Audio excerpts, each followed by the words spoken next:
Bonjour mes frères et sœurs,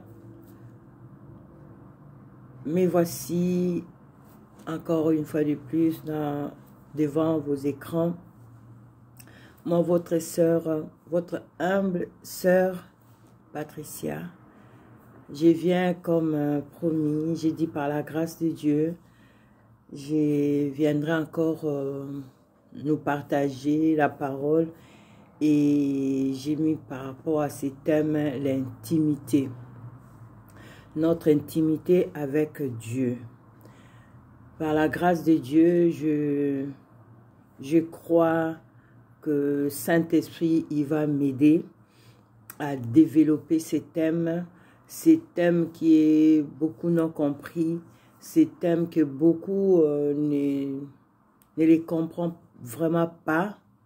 Et par la grâce de Dieu, je sais qu'il y a beaucoup, ils les comprennent bien aussi, mais par la grâce de Dieu, Seigneur m'a mis ça à cœur de partager sur l'intimité. En fait, de commencer vraiment sur ces thèmes-là. Et petit à petit, je crois, Seigneur, il fera encore plus par rapport à ces temps de partage. Voilà, bon, je vous dis bonjour.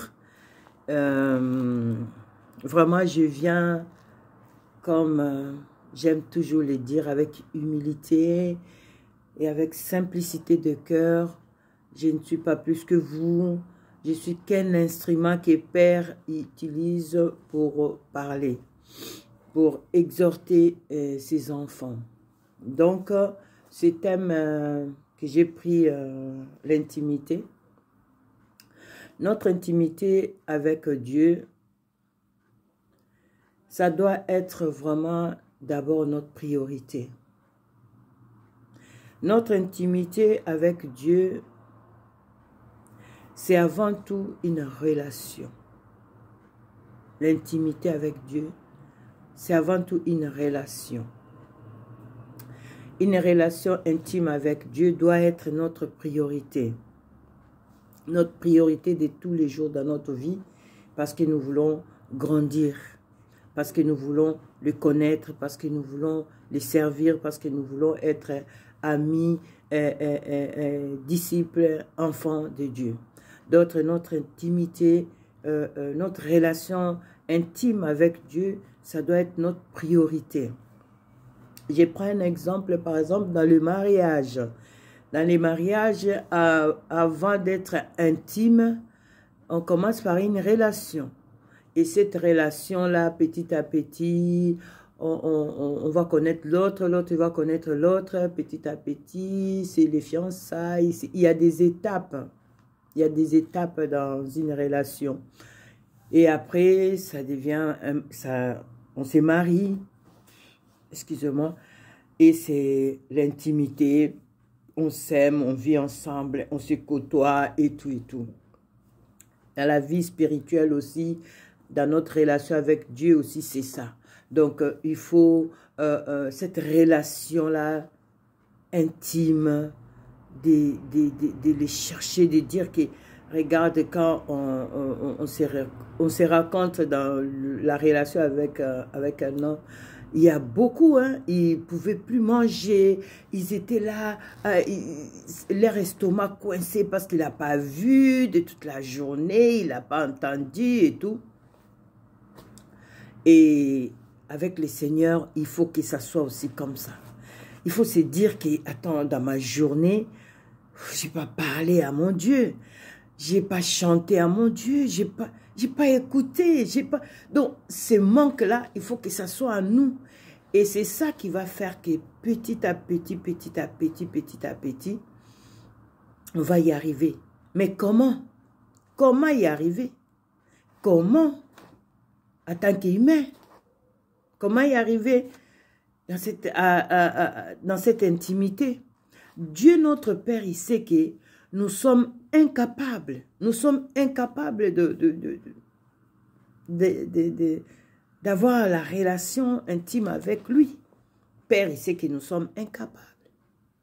Et pourtant, notre relation intime avec Dieu détermine le reste de notre vie. Vous voyez? Nous ne pouvons pas passer outre. Parce que notre relation intime avec Dieu, c'est ça qui détermine le reste de notre vie chrétienne, notre vie spirituelle. Et la question que je me pose, est-ce que nous sommes intimes avec Dieu?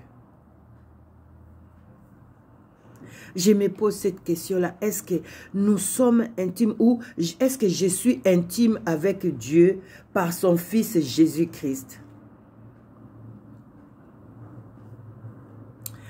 C'est une question que je me pose. Mais dans tout ça, comme je l'ai dit tout à l'heure, nous sommes incapables d'y arriver.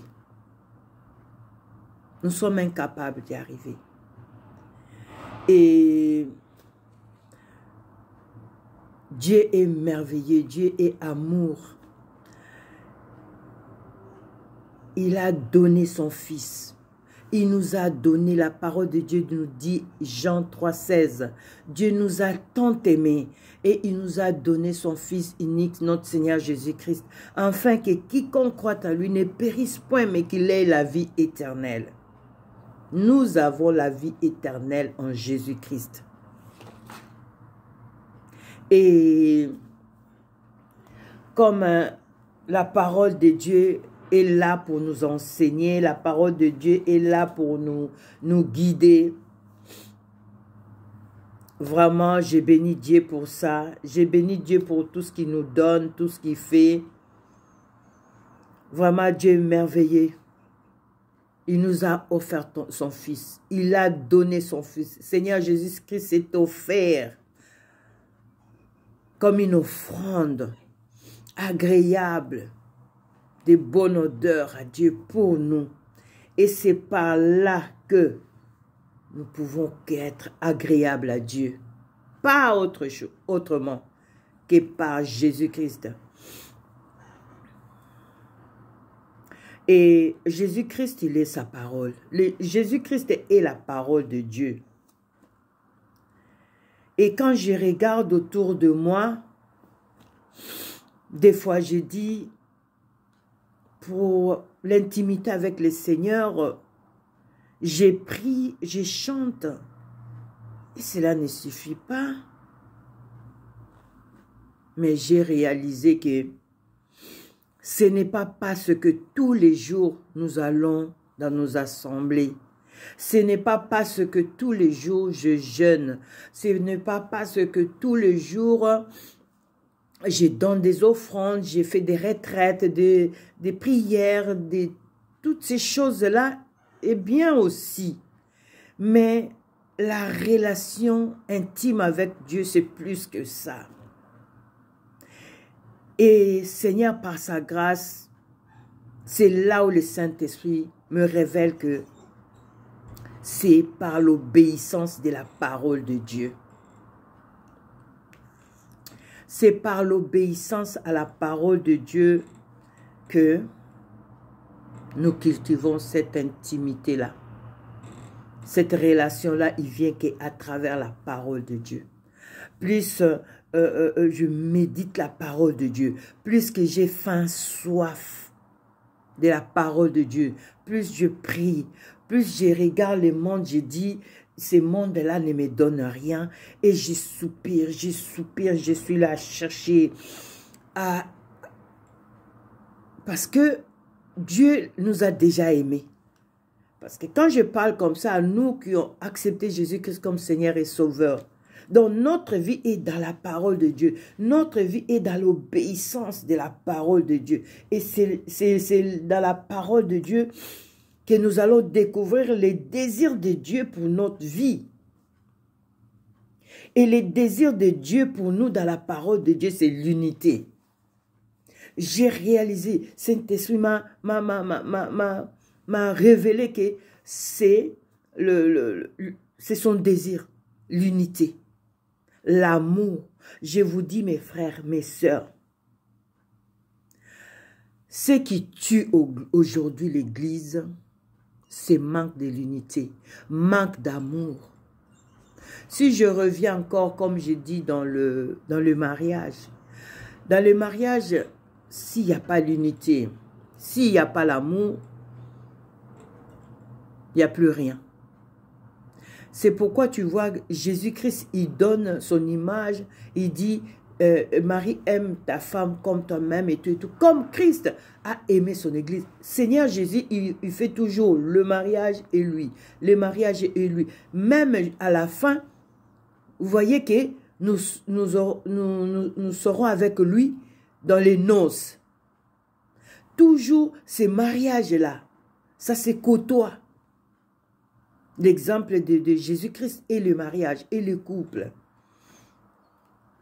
C'est pourquoi, par la grâce de Dieu, que Dieu nous aide à cultiver l'amour. L'amour, je vais partager un verset parce que j'ai dit, Seigneur, par la grâce de Dieu, de faire des petites vidéos pour que nous comprenions encore la profondeur de ces thèmes. Je vais par la grâce de Dieu faire des petites vidéos et pour bien comprendre la pensée de Dieu par rapport à notre relation intime avec lui. Donc, on va lire un verset. Ces versets-là, ça va nous amener à comprendre aussi. Quelqu'un qui était vraiment, moi je dirais, amoureux de Dieu. Amoureux de Dieu. Mais comme j'ai dit que les désirs de Dieu pour nous, c'est l'unité. Regarde même, Père et Fils, ils sont un. Même pas ils sont un. Père et Fils égale un. Il dit au mariage que l'homme et la femme, ils sont plus deux chairs. C'est une seule chair. Ils sont plus deux chairs, oui. Une seule chair. Père, Fils, c'est un. Un. C'est pourquoi il dit, faisons l'homme à notre image. Toujours deux. Toujours deux à un. Et c'est là vraiment les désirs de notre Dieu. Les désirs de notre Père pour nous, mes frères et sœurs. L'intimité avec le Seigneur, c'est l'unité. C'est l'amour. Si jusqu'à aujourd'hui, tu sens qu'au fond de toi, au fond de ton cœur, tu as encore quelque chose qui